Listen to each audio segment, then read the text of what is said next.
2011, juste après la Révolution, nous avons décidé, deux de mes amies, une parente et moi-même, de créer l'association Amal Tounes. On a cherché à adopter une campagne dont les bénéficiaires seraient les handicapés, mais à travers une action environnementale. On voulait l'approche environnementale parce qu'on a constaté que le résultat, quand on s'implique dans une action de nettoyage ou une action qui concerne l'environnement, le résultat est immédiat et les gens voient l'impact qu'ils peuvent avoir sur leur entourage, sur leur environnement. Donc ils sont plus motivés à s'impliquer davantage dans des actions pour la bonne cause. Donc on voulait casser ce sentiment d'indifférence à travers une action simple qui pouvait impliquer tout âge, tout genre de citoyen, indépendamment de son niveau intellectuel ou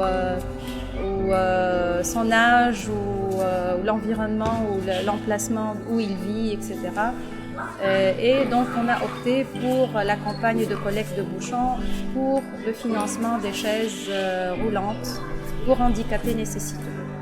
Et c'est comme ça que la campagne a été lancée en 2012.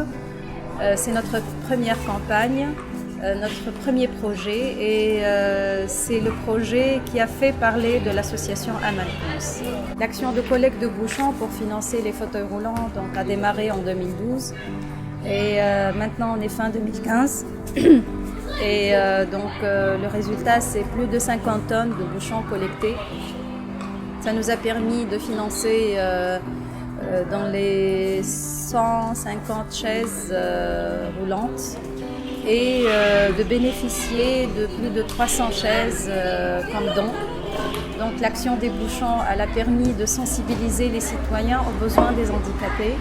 Ils collectent les bouchons, mais aussi ils font des dons en chaises ou en nature, en argent, pour qu'on puisse acheter les chaises et répondre à toutes les demandes que nous sommes en train de recevoir quotidiennement.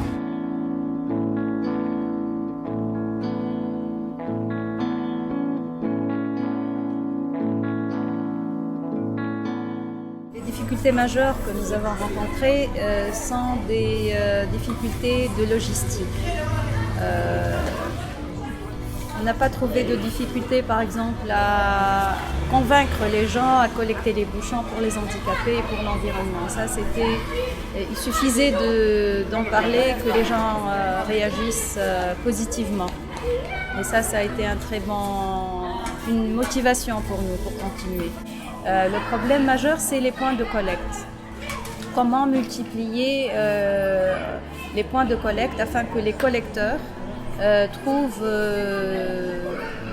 des emplacements accessibles où ils vivent, où ils travaillent, pour pouvoir déposer les bouchons qu'ils collectaient. Donc, il fallait faciliter la tâche à ces personnes pour qu'ils continuent la campagne, pour qu'ils ne s'arrêtent pas de collecter les bouchons. Mais nous avons encore besoin de médiatisation aussi, c'est un problème parce que ça demande des moyens et nous, nos moyens sont limités. Nous avons besoin aussi du soutien des entreprises. Il y a des entreprises qui ont adopté la campagne au sein de leurs usines, auprès de leurs employés, mais ce n'est pas suffisant. Et ils disposent de beaucoup de moyens qu'ils peuvent mettre au service des actions sociales et humanitaires d'une façon plus visible et plus efficace. On aspire à avoir un local pour l'association. Déjà, le local dont on dispose est très petit, il ne nous permet plus même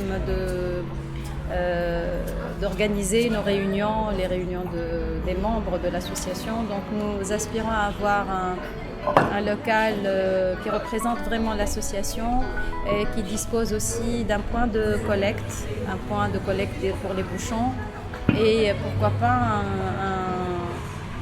un centre de formation de tout ce qui est des thèmes qui concernent l'environnement et qui concernent le renforcement des capacités de la femme, qui est en fait la citoyenne qui éduque toute la société tunisienne. Voilà.